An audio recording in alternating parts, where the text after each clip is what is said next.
Okay, so we are now live. So, thank you, all the participants who are watching it live. I have with me Dr. Siddharth Tiwari, and I quite admire him. We were associated with a particular institution at some point in time, couple of years ago, when he had done his MBBS. He did his MBBS from China, and I used to visit for medical consultation with him और मेरा उनके साथ experience बहुत अच्छा रहा because उनका बहुत ही methodological process था और वो मुझे बाद में पता चला फिर कि उन्होंने चाइना से स्टडी किया तो आई बिकेम वेरी क्यूरियस कि कैसा उनका एकेडमिक एक्सपीरियंस रहा, क्या चीज़ें वहाँ पे उन्होंने ऐसे सीखी या फिर क्या-क्या डिफरेंसेस ही ऑब्जर्व्ड। सो जब मैं ये सेशंस प्लान कर रहा था तो मेरे मन में था कि उनको ऑफ कोर्स बुलाना है एंड उन्होंने वो ऑर्गेनाइज़ेशन में एक रेगुलर रोल में थे, very secure job he had but he is very enterprising person very active हैं। तो then he left that job and then he did his masters MD in medicine और वो उन्होंने एक अनदर अचीवमेंट ली। So here we have Dr. Siddharth. Thank you, Dr. Siddharth, for joining us. It's a great pleasure having you here. So thank you going sir. forward मेरा आपसे okay thank you. So going forward मेरा आपसे पहला question है कि आपने MBBS as a career option कैसे select किया? तो उसके बारे में आप थोड़ा-सा बताएँ। जी सर, एक्चुअली बायोलॉजी एक मेरा फेवरेट सब्जेक्ट बहुत पहले से था। एक्चुअली क्लास 6-7 से ही बायोलॉजी की तरफ मेरा एक अलग झुकाव था, जो कि मतलब नेचुरली लोगों को मैथमेटिक्स से डर भी लगता है, लेकिन मेरा मैथमेटिक्स से ऐसे मुझे कोई डर नहीं लगता था। बस मेरा झुकाव बायो की तरफ ज़्यादा था। और फिर उसके बाद एज़ अ करियर ऑप्शन मेरे एक फादर के एक फ्रेंड थे, वो सर्जन थे, तो उनसे काफ़ी इंस्पिरेशन मिली। अ, जिससे कि ये लगा कि हाँ, इसको परस्यू करना चाहिए as a career option. Otherwise biology में इंटरेस्ट था, मगर उस समय ये नहीं सोचा था कि I would become a doctor और व्हाट। लेकिन उसके बाद ये लगा ऐसा उनसे मिलने के बाद, उन्होंने काफ़ी चीज़ें मुझे ऐसी बताई, उससे लगा कि नहीं, ये परस्यू करना चाहिए। Okay, okay. So China as a country अगर उसके बारे में बात करें सो जैसे मैं डॉक्टर सिद्धार्थ के साथ बात कर रहा था पहले सेशन स्टार्ट होने के पहले I personal level I admire China. मैं चाइनीज़ सीखता भी हूँ। I have found the language very fascinating। Initially वो थोड़ा देखने से काफ़ी डर लगता है सिंबल्स का but the moment you start getting hang of it, it is a very interesting language, a very pictorial language. And I would attribute that China democratize access of technology. So जो technology की access है वो काफ़ी masses तक पहुंचाई China ने। Massive manufacturing activity they got involved. So of course it helped China in getting a lot of foreign reserves. और आज भी चाइना के साथ इंडिया का ट्रेड मैसिव है। So almost $80 billion plus imports होते हैं जिसमें से मेडिकल इक्विपमेंट्स का ही जो कंट्रीब्यूशन है मोर देन $2 बिलियन है। So from that perspective, China is very important country, and despite a lot of you can say disputes at the border, we are into a business relationship with China, which is I would say advantageous to both kind of countries. और हमारे यहाँ जो इतना internet का penetration हुआ 4G 5G and access to technology, I would say a lot of contribution of course is on account of advancement which China has in technology. And yes sir, of yes. course, the access was at a very consumer price. सो ये doctor Siddharth आप फिर अपने बारे में थोड़ा बताएं कि आपने ऑफ कोर्स मेडिकल का आपने बताया कि ये सारे रीजन से you are able to access you are able to identify कि मुझे एमबीबीएस करना है लेकिन चाइना एज अ डेस्टिनेशन आप कैसे पहुंचे उस जगह? Yes sir.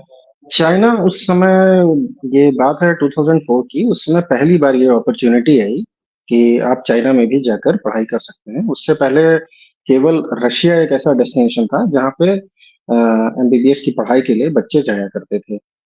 लेकिन 2004 में पहली बार ये वो मिला कि आप चाइना भी जा सकते हैं। और रशिया के बारे में कॉमन नोशन ये था कि it's not a very good country to study and people go there and just just get lost in various other activities. तो इसलिए थोड़ा-सा एक एप्रीहेंशन था चाइना के वो रशिया के बारे में। और चाइना के बारे में पहले से ही ये था कि एक अच्छी कंट्री है, एक ये उसके बारे में कहा जाता था कि हाँ, कम्युनिज़्म है और बहुत ज़्यादा ओपन नहीं है वो कंट्री, लेकिन हाँ, कंट्री अनस्टेबल भी नहीं थी वो। As far as Russia Russia is concerned, Russia के फॉरेन रिलेशंस उतने बेहतर नहीं हैं बाकी कंट्री से। चाइना के भी नहीं है, लेकिन चाइना को उतनी ज़रूरत नहीं है। China is one of the most stable countries. ये वहाँ जाकर ज़्यादा बेहतर महसूस हुआ। और प्लस एक आप समझ लीजिए, एक ये भी एक बहुत बड़ी वजह थी कि उस समय वहाँ की एजुकेशन जो है वो कॉस्ट इफेक्टिव थी, हमारे लिए काफ़ी कॉस्ट इफेक्टिव थी। Okay, so great. सो वहाँ पहुँचने के बाद आपको कल्चरल असिमिलेशन, लैंग्वेज, फूड इस सब में किस तरह का आपने एडजस्टमेंट किया? And what was the support system available there? Yes sir, cultural adjustment और फूड, लैंग्वेज, स्टडीज़, ये सारे सारे ही एस्पेक्ट थे जिन पे बहुत काम करना पड़ा। क्योंकि वहाँ पे आपके आपको लैंग्वेज सीखना तो सबसे ज़्यादा ज़रूरी है, वो तो आपको वैसे भी आप जहाँ भी जाएँ वहाँ की लोकल लैंग्वेज आपको आनी चाहिए। तो हमारी क्लासेस भी हुआ करती थी इंटीग्रेटेड, वो चाइनीज़ हमें सिखाई जाती थी कि जिससे कि आप फर्स्ट सेमेस्टर से ही आप चाइनीज़ सीखें, तो आप 6 महीने में इतनी चाइनीज़ आप जान जाएँ कि you are able to communicate with localise. तो उतना हम लोगों को बताया गया था। उसके अलावा खान-पान की तो दिक्कत थी ही थी मेरे साथ, क्योंकि I was a pure vegetarian. और वहाँ पर चाइना में ये थोड़ा-सा मतलब बहुत मुश्किल होता है कि आपको इस तरह का खान-पान मिल जाए। तो ओके, उसके ओके, तो लिए आप काफ़ी कैसे ढूँढना मैनेज पड़ता करते था। थे? ओके, मतलब ढूँढने से मिल जाता था। अ नहीं सर, यूजुअली रॉ मटेरियल ही मिलता था और I used to cook. I had to learn to cook, okay, क्योंकि बिना उसके तो ओके, वहाँ काम नहीं चल सकता था मेरा। और जहाँ ओके, तक कल्चरल वो है कि आपको ये जानकर बहुत मतलब लगेगा, मतलब आपको लगेगा बहुत सरप्राइजिंगली, ऐसा हम लोग को जाने के बाद लगा कि इंडियंस को वहाँ काफ़ी ज़्यादा वो लोग मानते हैं, काफ़ी इम्पोर्टेंस देते हैं। जैसा हमें ये दिखाया जाता है, या हमें ये ऐसा अ, हमेशा ये दिखाया जाता है कि चाइना मतलब एक हमारी दुश्मन कंट्री है, दे आर एनिमीज़। और वो, लेकिन जब आप वहाँ जाएँगे तो जब भी आप उनको बताएँगे, अगर वो आपसे पूछते हैं कि आप कहाँ से हैं? आपने बताया कि आप इंडिया से हैं, तो दे विल एडमायर यू। वो मानते हैं कि हाँ, इंडियंस वास्तव में उनके पास दिमाग है, भले उतना टेक्नोलॉजी में हम लोग उतना एक्सेल नहीं कर रहे हों। Okay, okay. नहीं, so thank you for bringing this positive perspective. और इस तरह के डायरेक्ट जो लोग गए हैं, जिनका एक्सपीरियंसेस है, उनसे इंटरैक्ट होने पे ये थोड़ी-सी अनफ़िल्टर्ड एक्चुअल इन्फॉर्मेशन मिलती है। अदरवाइज़ आजकल के जो मीडिया आउटलेट चैनल्स हैं, मतलब उनका जी बस सर। चले तो वो युद्ध भी करा दें। सो काफ़ी बायस्ड जी, इन्फॉर्मेशन मिलती है। बहुत ही जी, प्रोपेगेंडा। जी, जी, बिल्कुल।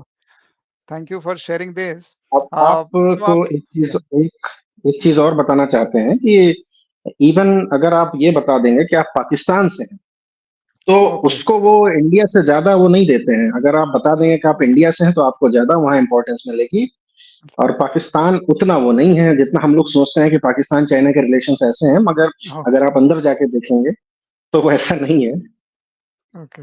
मतलब वो समझदारी है उनमें, वो उतने बेवकूफ़ भी नहीं है कि भाई सबको ये स्ट्रैटेजिकली युद्ध के हिसाब से सोचे। नहीं, ओके, नहीं, नहीं, नहीं, थैंक यू। नहीं। सो मैंने भी पर्सनली काफ़ी आर्टिकल्स चाइना से इंपोर्ट किए हैं, बिकॉज़ मैं थोड़ा-सा हार्डवेयर में प्रोग्रामिंग करता हूँ, प्लस हार्डवेयर टूल्स भी सॉफ्टवेयर ऐड करके बनाता हूँ। और तो काफ़ी cost effective and through Malaysia route very easily and quality of products is very good. तो पहले जो चाइनीज़ का रहता था सेंस में भी 10-15 साल पहले की चाइनीज़ मतलब कि 1 दिन की चीज़ है या 2 दिन की, the quality has improved substantially. और जहाँ तक No, but even sir, I would like to say please go ahead. something. The quality was always there.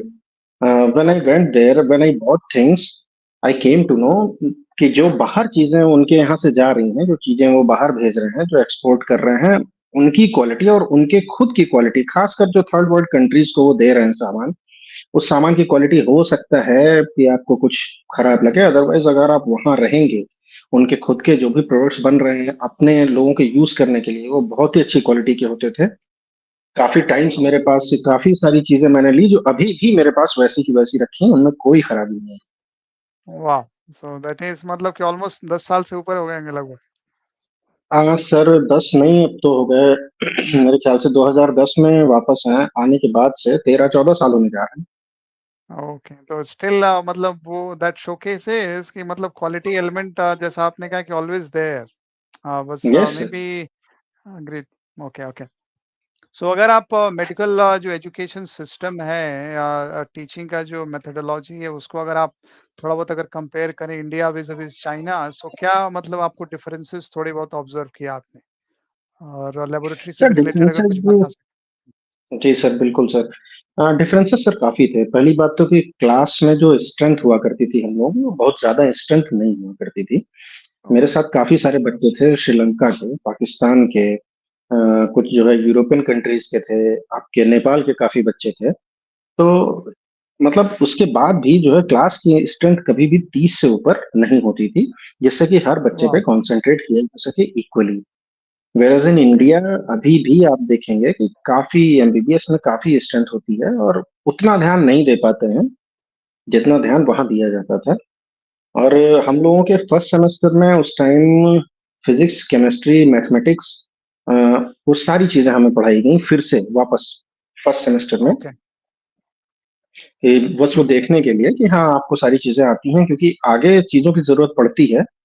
जब आप आगे चीजें पढ़ेंगे, खासकर नॉन क्लिनिकल सब्जेक्ट्स में, वो काफी सारी चीजें आपकी वापस आती हैं। ओके, और तो ओके, वो चीज इंडिया में नहीं होती है। एक बार आपने अगर बायोलॉजी ले लिया तो आपको वापस से मैथमेटिक्स कभी नहीं पढ़ना होता है, या फिजिक्स कभी नहीं पढ़ना होता है। ये एक बहुत बड़ा ओके, डिफरेंस था। दूसरा जो है वो, जैसे यहाँ पे हम लोग जब, जैसा मैंने दोस्तों से सुना है कि जब वो लोग एनाटॉमी के प्रैक्टिकल्स करते थे तो उतने कैडेवर्स नहीं अवेलेबल थे उनको काम करने के लिए, उनको सीखने के लिए। मगर हमारे पास उस समय काफी कैडेवर्स थे, और एक कैडेवर पे हम लोग 2 या 3 लोग सीखते थे। तो वो ओके, काफी मतलब उसको वो बनाता था, इंटरेस्टिंग बनाता था। और plus teacher, he was always there to explain the things. जबकि यहाँ पर इतना नहीं है। एक यहाँ पे कैडेवर, कहीं ना कहीं कैडेवर की वो है, वो, they are short of cadavers in India. Okay. Oh! Okay, okay. So आप मतलब बॉटम लाइन है इसकी जो प्रैक्टिकल इवन जो क्लासरूम्स भी होते थे of course the availability of tools जो थी काफ़ी मतलब अच्छे तरीके से होती थी and of course less number of students were given one single unit तो आप लोग काफ़ी मतलब अच्छे से प्रैक्टिकली वो नॉलेज ले सकते थे। Okay, very interesting. Yes sir, yes sir. So उसके okay so availability of study materials language of instructions उसमें मतलब क्या डिफरेंसेस आपने देखे वाज इट सर इंग्लिश या फिर चाइनीज इंग्लिश मिक्स कैसा? नहीं सर, वो एक्चुअली इंग्लिश तो प्रॉपर नहीं थी। The Chinese people, they when they speak English, there is certain accent associated with them, so it's very difficult to catch them initially, but later on as you study आपको पता चलेगा, आपको समझ में आ जाएगा कि हाँ ये क्या बोलना चाहते हैं, ये क्या बोल रहे हैं। ओके, तो ओके, ओके, शुरू में थोड़ी दिक्कत हुई थी, लेकिन 6 महीने में वो सारी दिक्कतें दूर हो गई। प्लस हमारे पास ऐसा नहीं है कि केवल चाइनीज टीचर्स थे, काफी ओके, ऑस्ट्रेलियन टीचर्स भी थे, अमेरिकन भी थे, कैनेडियन भी थे। तो उनकी भी क्लासेस होती थी बीच बीच में, बीच बीच में बाहर से वो गेस्ट लेक्चर्स भी होते थे। तो ऐसी कोई प्रॉब्लम नहीं थी। और ये बात काफी पुरानी हो गई। अब जो है, आज के उसमें देखा जाए तो अब तो सिनारियो ये है कि इंडियन टीचर्स पूरे चाइना में फैले हुए हैं। Oh okay, wow that is interesting. Okay, और ओके, जहां तक रही बुक्स की बात, तो बुक्स तो सारी जो इंडिया में पढ़ाई जाती थी, सेम वही बुक्स हम लोग भी पढ़ते थे। तो उसमें कोई डिफरेंस ओके, नहीं था। ओके, ओके, जी सर। ओके। और ये इवैल्यूएशन का जो प्रोसेस था how was it what was the rigour कैसे तरह के whether it was once in a semester exam trimester exam या कॉन्टिन्यूअस कैसा इवैल्यूएशन में डिफरेंस आपने ऑब्जर्व किया? सर सेमेस्टर वाइज एग्जाम्स होते थे, सेमेस्टर वाइज थ्योरी और प्रैक्टिकल दोनों के एग्जाम्स होते थे हमारे वहाँ पे। और ओके, एग्जाम्स जो है वो यूजली सारे फॉरेन स्टूडेंट्स के कंबाइंड होते थे। हम लोग के साथ चाइनीज स्टूडेंट्स नहीं देते थे एग्जाम। एक्चुअली हमारा जो कॉलेज था, वो क्लासरूम भी, वो केवल इंटरनेशनल स्टूडेंट्स के लिए था। वो कोई ओके, इंटीग्रेटेड सिस्टम नहीं था उसमें कि चाइनीज और फॉरेनर साथ में पढ़े। Okay, okay. सो मतलब क्लासरूम के अलावा और क्या आपने जो इंटीग्रेशन की जो इमर्शन की एक्टिविटीज आपने बाकी स्टूडेंट्स की थी और क्या-क्या एक्टिविटीज में आप लोग इन्वॉल्व रहते थे? सर काफी एक्टिविटी, अब जैसे फॉरेन स्टूडेंट्स आपस में ही काफी चीजें वो करते थे। कई बार जो है वो एनुअल फंक्शन हम लोग सेलिब्रेट करते थे आपस में ही, सारे जितने लोग थे हम लोग साथ में गए हुए थे, चाहे वो पाकिस्तान के रहे हों या इंडिया के रहे हों, नेपाल के रहे हों, श्रीलंका के रहे हों, हम लोग सब मिल के ही रहते थे यूजुअली। और उसके अलावा क्रिकेट, फुटबॉल, जो ये आपका कयाकिंग, ये सारी चीजें वहां पे होती थी। और ओके। इसके अलावा भी बहुत सारी चीजें थी। हम लोग काफी मतलब कल्चरल एक्टिविटीज आपस में करते थे, सारे अपने फंक्शंस जो जितने भी ये अपने हमारे ये फेस्टिवल्स हैं सारे सेलिब्रेट करते थे। वहां पे कोई ऐसी रोक टोक नहीं है कि आप फेस्टिवल्स नहीं ओके। सेलिब्रेट कर सकते। आप आपको कभी ये लगेगा ही नहीं कि हाँ आप मतलब ऐसी किसी कंट्री में है जैसा आपको दिखाई पड़ता है बाहर से। Okay. Okay. No, great. So that is wonderful. So अगर आपको जो हेल्थ केयर सिस्टम है, ऑफ कोर्स जो उनका पब्लिक हेल्थ केयर सिस्टम है उनका, आपकी during the period of your study आपको थोड़ा एक्सपोजर रहा होगा, तो आपने क्या डिफरेंसेस ऑब्जर्व की और क्या आप सोचते हैं कि मे भी ऐसी चीजें इंडिया में भी होनी चाहिए? हाँ सर, काफी सारे डिफरेंसेस थे। लेकिन ये बात है 2009-2010 की, तब से हम लोग भी अब 10 साल 11 साल आगे आ चुके हैं, ऑलमोस्ट 15 ईयर्स। तो उस समय वहां पर हम लोगों ने जो प्राइमरी हेल्थ सेंटर्स थे वो हम लोग विजिट करते थे। हम लोगों को ये सारी चीजें भी कम्युनिटी मेडिसिन में ये पोस्टिंग्स होती थी कि आपको जाना है, आपको प्राइमरी हेल्थ सेंटर भी देखना है। तो वहाँ का प्राइवेट प्राइमरी हेल्थ सेंटर काफी मॉडर्न और काफी डिजिटलाइज्ड हो गया था। जो हमारे यहाँ अभी भी होता है कि हम लोग ऑनलाइन चीजें, ऑनलाइन रिपोर्टिंग होती है। जैसे आपने कहीं पे आपने सीटी कराया, उस सीटी की रिपोर्टिंग कहीं बाहर हो रही है, वो सारी चीजें वहाँ प्राइमरी हेल्थ सेंटर पे ऑलरेडी हो रही थी उस टाइम में। कोई भी ओके। पेपर वर्क नहीं होता था। कुछ भी चीज आपको, जो भी चीज थी वो आपकी ऑलरेडी फेड है कंप्यूटर में। आप जाएंगे, आपका वो यूनिक आईडी डालेंगे, उससे आपकी सारी इंफॉर्मेशन आ जाएगी। आपने लास्ट टाइम कब दिखाया, क्या वहां पे हुआ, वैक्सीनेशन की सारी वो फैसिलिटीज, सब कुछ था वहां पे। जो हमारे यहाँ भी इम्प्लीकेशंस हमारे यहाँ भी हो रहे थे, लेकिन that was somewhat better. Okay. Okay. Okay. So मतलब लेकिन even more than a decade ago जिस तरह का आप बता रहे हैं कि काइंड ऑफ अ पेपरलेस और सो हेल्थ केयर जो इंफॉर्मेशन सिस्टम है काफी मतलब रोबस्ट है even public health care system में भी। यस सर, नो डाउट उनमें काफी सारी चीजें थी। अब जैसे 2009 में स्वाइन फ्लू का आउटब्रेक हुआ था।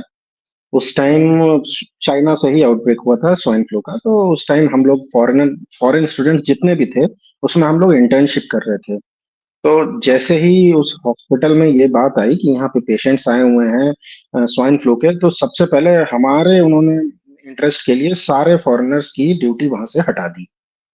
ओके। ओके। मतलब उनका ये नहीं था सिस्टम कि हाँ वो आपको वहाँ फॉरेनर को वहां पे एक्सपोज करने का उनका कोई वो नहीं था। उन्होंने हमारी ड्यूटी वहां से हटा दी। फिर 15-20 दिन के बाद ही उधर हमारी ड्यूटी उस वार्ड में लगाई ओके। ओके। मतलब काफी केयरिंग अप्रोच इट आल्सो काफी। शोकेसेस कि अपने। Yes sir, yes. Hmm. Okay, that is very interesting. So उस समय के पर्सपेक्टिव से आपका जो टोटल जो ओवरऑल स्टडी का पीरियड था, उसके अंदर जो आपका एक्सपेंडिचर था, वो अगर आप इंडिया से कंपेयर करेंगे और आज भी चाइना का जो मेडिकल एजुकेशन का एक्सपेंसेस है, इंडिया के कंपैरिज़न करेंगे तो आप क्या डिफरेंसेस देखते हैं? अभी भी वो जो डिफरेंसेस उस समय थे, अभी भी वो सेम है? किस किस स्केल का वो डिफरेंसेस है? अ, Actually, sir, in 2004, when I went to China, the dollar was almost 40 rupees. I think 39 to 40 rupees in 2004. And okay. Okay. Indian currency as compared to Chinese currency, uh, one yuan was, I think, 5 rupees. Okay. And our okay. fees used to be $2,000. So it was okay. they took the fees in dollars itself. So it was like 80,000 rupees. If you convert it okay. into rupee, it was almost 80,000 rupees. तो उसके बाद भी जो 5.5 साल का total expenditure भी आया, it was not more than 10 lakhs. And it okay. Includes okay. वाह! Everything. It includes every everything, fooding, lodging, everything, वाह! Travelling to India, going back. That is incredible. और अभी का तो एक्सपेंसेस अभी कुछ फ्रेंड्स हैं या जो आपसे जूनियर्स गए हों, कुछ पहचान वाले? सर, नाउ अडेज अभी आप ये मान के चलिए कि अब यही चीज लगभग 25 से 30 के आसपास पहुंच गई है। Okay, okay.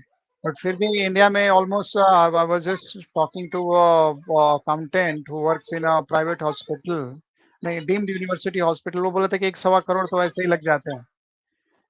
सो हाँ उसके सर, हिसाब से ये भी ऑलमोस्ट अभी भी इंडिया में अगर आप एमबीबीएस करें तो कम से कम 50 to 60 lakhs लग ही जाएंगे, अगर आप प्राइवेट इंस्टीट्यूट से करते हैं तो it is almost 50 to 60 lakhs।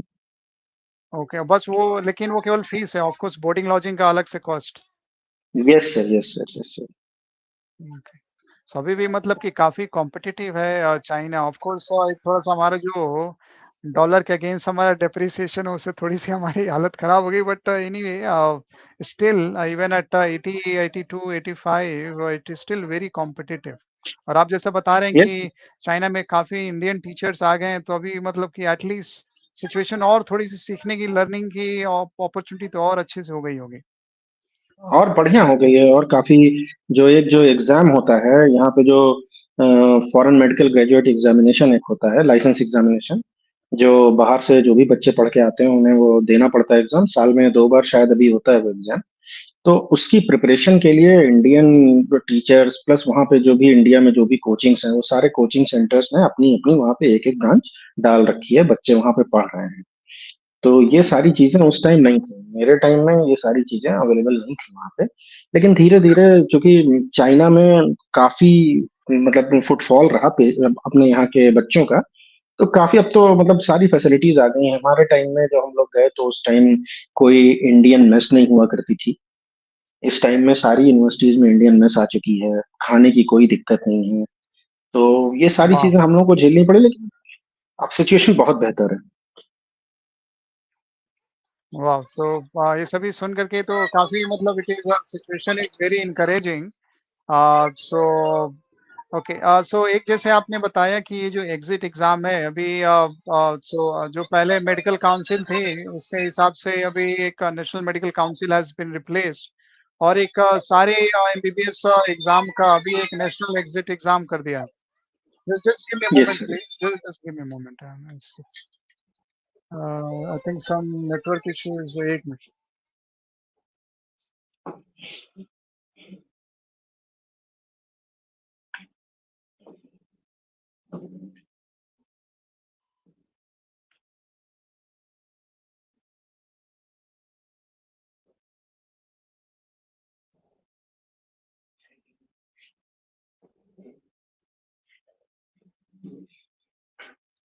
My apologies. Okay. So so अभी जो एक नेशनल एग्जिट टेस्ट कर किया है, earlier there was a foreign graduate this for foreigners. So now जो एमबीबीएस लोग इंडिया में कर रहे हैं उनको भी एग्जिट एग्जाम देना है। जो फॉरेन से कर रहे हैं आई थिंक वो एग्जाम जो था फॉरेन वाला पहले, now that has been replace with this national exit exam. Am I correct in my understanding? Yes sir, yes okay, sir. Okay. तब तो फिर काफ़ी और I would say the more level playing field has been created yes sir, yes sir. Because कि वो बाहर से पढ़े हैं या फिर इंडिया में पढ़े हैं, आपको एक एग्ज़िट एग्ज़ाम देना ही देना है। So that way I think even that study becomes even much much more important. So we are almost okay. So अगर आपको in case you have to suggest Indians going to study abroad, specifically to China or maybe let's say any other country, अगर आपको 2-3 चीज़ें अगर recommend करनी हो कि okay, these are the things which you should follow, which will help you get maybe a better knowledge, better understanding and better learning, तो वो 4-5 चीज़ें ऐसी क्या होंगी जो अपने एक्सपीरियंस से आप सजेस्ट कर सकें? अगर आप देखते हैं क्योंकि मैं भी और थोड़ा-सा एडिशनल ये सभी चीज़ें किया होता तो शायद probably I could have been much more much better. Sir, first thing is to learn the language. If you are proficient in the local language, you will not be having any difficulty blending with the locals. Otherwise, okay, people are reluctant because they think that they only speak English. उनको ये लगता है क्योंकि China में Chinese language ही prominent है। जैसे हमारी country में हम लोग इंग्लिश को ज्यादा तरजीह देते हैं, या पढ़ाई का जो मीडियम है हमारे यहाँ, हायर एजुकेशन जो भी है वो इंग्लिश में है, उनके यहाँ ऐसा नहीं है। Pretty much everything is in Chinese. So अगर आप वो लैंग्वेज उनकी सीख लेंगे तो आपको काफी चीजों में काफी आसानी होगी, क्योंकि मेरी इंटर्नशिप भी वहीं से हुई थी। मेरी इंटर्नशिप ओके, चाइना से ही हुई थी। सो अब जब पेशेंट की हिस्ट्री लेनी होती थी, अगर आपको लैंग्वेज नहीं आती है and you if you don't know the medical terms, the medical terms of the symptoms और maybe the disease, you will not be able to take the proper history of the patient. और उसी agreed, history के basis पे हम लोगों का viva होता था। तो मेरे ओके, हिसाब से जो सबसे जरूरी चीज है कि वो आपको लैंग्वेज आनी बहुत जरूरी है। कहीं भी आप जाएं, किसी भी कंट्री में जाएं, वो पहली चीज ये है कि आपको वहाँ की लैंग्वेज आनी चाहिए। तो उससे आपको कभी कोई प्रॉब्लम नहीं होगी। आप कहीं भी जाएंगे, किसी से भी बात करेंगे, आप उसकी भाषा समझते हैं, वो आपकी भाषा समझता है, इससे बेहतर कुछ हो ही नहीं सकता। टीचर भी ओके, आपसे ओके, इम्प्रेस हो जाते हैं अगर आप लैंग्वेज जानते हैं। अगर आप उनसे इंग्लिश में बात नहीं कर रहे हैं, आप उनसे चाइनीज में बात कर रहे हैं, वो आपको ज्यादा हेल्प करेंगे। तो श्योर, ये श्योर, सारी श्योर। चीजें थी सो वहां पर, और ये चीजें। हाँ, बोले बोले सर। ओके, लैंग्वेज के अलावा और 1-2 चीज़ें जो एडिशनल आप ऑब्ज़र्व करते हैं कि ये करने से और ज़्यादा काफ़ी एसिमिलेशन होगा मे बी? और सर उसके अलावा, जैसे अगर आपको कल्चरल वो करना है, अगर आपको उनके कल्चर को जानना है, तो आपको उनके गांव में जाना होगा। जैसे हम लोग बीच ओके, बीच में, हमारे फ्रेंड्स थे, तो एक दो गांव में भी विजिट किया हम लोगों ने। जैसे हम लोगों को ये लगता था कि अरे ये कितनी बड़ी सिटी है और यहाँ ऐसा है वैसा है, काफी बिल्डिंग्स हैं। लेकिन हम लोग जब गांव में गए तो हमें लगा कि ये तो अभी भी काफी कुछ इंडिया जैसा है। वहां पर आप गांव में जाएंगे, आप देखेंगे अभी वहां पे काफी ओके, कुछ इंडिया जैसा है। तो उनके यहाँ ओके, भी वैसे ही, जैसे अपने यहाँ गांव में सिनारियो दिखता है आपको, वैसे ही दिखेगा। तो काफी कुछ आपको ओके, वहां से सीखने को मिलेगा कि मतलब जो बेसिक चीजें हैं जो वो लोग गांव में करते हैं, जैसे हमारे यहाँ गांव में लोग नॉर्मल लिविंग के लिए करते हैं, वैसी ही चीजें आपको वहाँ देखने को मिलेंगी। उसके अलावा जब भी आदमी वहां पे जा रहा है तो अ, जरूर जो वहाँ के प्राइमरी हेल्थ सेंटर्स हैं उनको जरूर विजिट करना चाहिए। काफी लोग, जैसे हमारे साथ में काफी लोग पोस्टिंग के टाइम में नहीं जाते थे।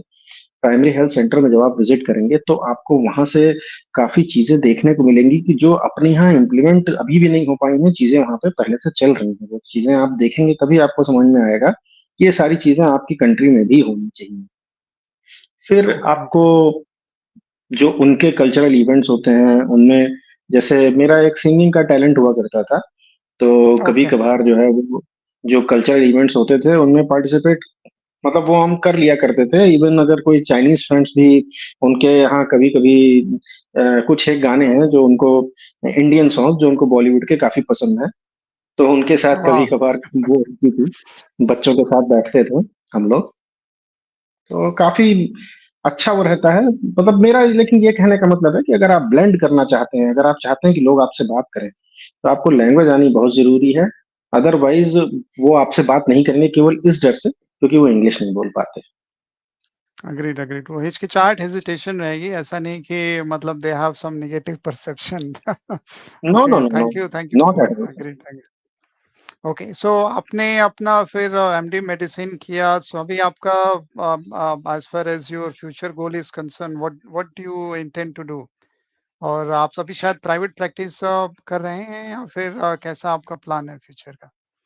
सर अभी तो I have joined a medical college and I am okay, working as a senior resident, but later on I want to open establish my own clinic. Okay, okay, तो वो थोड़ा कम्युनिटी लेवल पे जाके काम करने का और मन है। जैसा कि अब चूंकि ऑर्गेनाइजेशन में जब काम होता था तो वहां पे ये था कि एक सर्टेन पॉपुलेशन को आप कैटर कर रहे थे। और मेरा जो होम टाउन है, वहां पर कोई, मतलब लोग मेरे पास नहीं आ पाते थे, मेरी भी कोई एक्सेसिबिलिटी नहीं थी। लेकिन अब ये कई सारी वो खुल गई हैं मेरी मेरी इच्छा यही है कि अपने होम टाउन में जाके प्रैक्टिस किया जाए, वहाँ पे लोगों को थोड़ा-सा वो दिया जाए, क्योंकि अब it's now my turn to pay them back. Great, great. नहीं सो थैंक यू इतना आपने समय बिताया। मैंने आपको जितना जाना है, I have lot of interaction with you. I would suggest कि आप एंड एक जो इवन दो मैं यूरोप में मैंने पढ़ाई की, फ्रांस में, बेल्जियम में, फिर भी मेरे जैसे पर्सन, और मैंने अफ्रीका में भी ट्रैवल किया, फिर भी मेरे जैसे पर्सन का एक चाइना के बारे में जो परसेप्शन बिल्ड हो गया था आपसे जब मैं इंटरेक्ट करता था, तो वो काफ़ी, आई वुड से इट बिकेम बेटर। काफ़ी रियलिटी अच्छी चीज़ें मालूम चली। सो इन माय पर्सनल ओपिनियन आपको थोड़ा-सा अपना एक लिंक्डइन या किसी प्लेटफ़ॉर्म पे आपको एक्टिव रहना चाहिए, ताकि जो स्टूडेंट्स हैं, लर्नर्स हैं, थोड़ा-सा आप गाइड कर सकें। I think that will be a I great would like to great help. I would like to add something. Uh, sure. जैसे अगर चाइना जाके कोई मास्टर्स भी करना चाहता है, तो ये एक उसके लिए अच्छा लर्निंग एक्सपीरियंस होगा। मेरे साथ ओके, के काफ़ी लोगों ने, मेरे साथ के मेरे बैचमेट्स ने चाइना से जाके उन्होंने मास्टर्स किया, रेडियोलॉजी किया, कुछ ने कार्डियोलॉजी किया, यूरोलॉजी किया। जैसे हमारे यहाँ सुपर स्पेशलिटी अलग होती है, एमडी के बाद आप सुपर स्पेशलिटी में जाते हैं, चाइना में ऐसा नहीं है। चाइना में आप अगर कार्डियोलॉजी परस्यू करना चाहते हैं, तो एमबीबीएस के बाद आप सीधे कार्डियोलॉजी परस्यू कर सकते हैं, एमडी इन कार्डियोलॉजी। और हमारे यहाँ ऐसा होता है कि आप डीएम इन कार्डियोलॉजी करते हैं, so you spend 3 more years। लेकिन वहां ओके, पर ऐसा नहीं है, तो एक अच्छा ऑप्शन है अगर कोई वहां से एमडी करना चाहता है, तो ओके, ओके, मतलब मेरे ख्याल से एक ये भी अच्छा सजेशन है बच्चों के लिए जो जाना चाहते हैं वहां पे। ओके। और expense wise how is it? Same differentiation है या फिर कैसा, मतलब कॉस्टिंग तो कैसे सर पड़ता है? एक्सपेंस एक्चुअली सर, जब आप वहां पे रहते हैं, जब लोगों के बीच में पहले से रहते थे, तो वहां पे पहले ही बात, लोगों से बात हो रखी थी, वहां पे जो टीचर्स थे उन्होंने सपोर्ट किया और बच्चों को स्कॉलरशिप दिलवा दी। ओह! तो स्कॉलरशिप भी मिलती है। एक्सपेंस ओके, बहुत, wonderful. Yes sir, yes sir, yes sir. Okay, okay. Once you so do this MBBS is from there, जब आप वहां से एमबीबीएस कर लेते हैं, तो आपके पास काफी सारे रास्ते खुल जाते हैं, आपके टीचर्स भी थोड़ी आपकी जान पहचान हो जाती है, तो वो स्कॉलरशिप पे आपको जो है वहां से एमडी भी मिल जाती है। Wow! That is news. So I did not know that usually people go to Europe जाते हैं, यूके जाते हैं या यूएस, क्योंकि स्कॉलरशिप एक बहुत बड़ा फैक्टर होता है, क्योंकि यस अगर बिना स्कॉलरशिप के जाएँ तो पढ़ नहीं सकते हैं। अब चाइना में भी ऐसा है, तो इट इज़ इवन वो तो और भी इकोनॉमिकल हो जाएगा, बहुत फ़ायदा है। Okay, sir, great, yes sir, yes wonderful. Wonderful. So, okay, so we are at the end of it session. Thank you, Dr. Siddharth. आप आए, आपने काफ़ी अपना समय दिया, स्पेंड किया. It was great pleasure, and I'm quite hopeful that जो भी learners रहे थे ग्रुप में, जो भी इन्होंने लोगों ने लाइव किया, और उसके बाद से भी ऑफ कोर्स ये रिकॉर्डिंग यूट्यूब पे भी अवेलेबल रहेगी। सो जो भी लोग देखेंगे उनको काफ़ी जानकारी मिलेगी। सो इतना कि नॉलेज शेयर करने के लिए thank you very much. Of course मैं लखनऊ आऊँगा तो आपसे टच में रहता ही हूँ। सो नेक्स्ट बिल्कुल टाइम वी बिल्कुल विल सर, ऑफ कोर्स बिल्कुल। Meet. Thank you thank you Siddharth. For having me on this platform. Sure, sure. आप रहे, अभी मैं बस लाइव ऑफ कर देता हूँ। Sure. Okay okay sir. Thanks, Nishant. So there is a Nishant, who's a friend. So he also is wishing thank you to you and me. So both doctor Siddharth. सो मैं मेडिकल से नहीं हूँ, मैं, मेरा पीएचडी है, मैं मार्केटिंग एनालिटिक्स में हूँ। So unfortunately so that's on the lighter side. Biology मुझे कभी ज़्यादा जमी नहीं, मैथमेटिक्स मेरा स्ट्रॉन्ग एरिया रहा। But anyway that's a story. So thank you.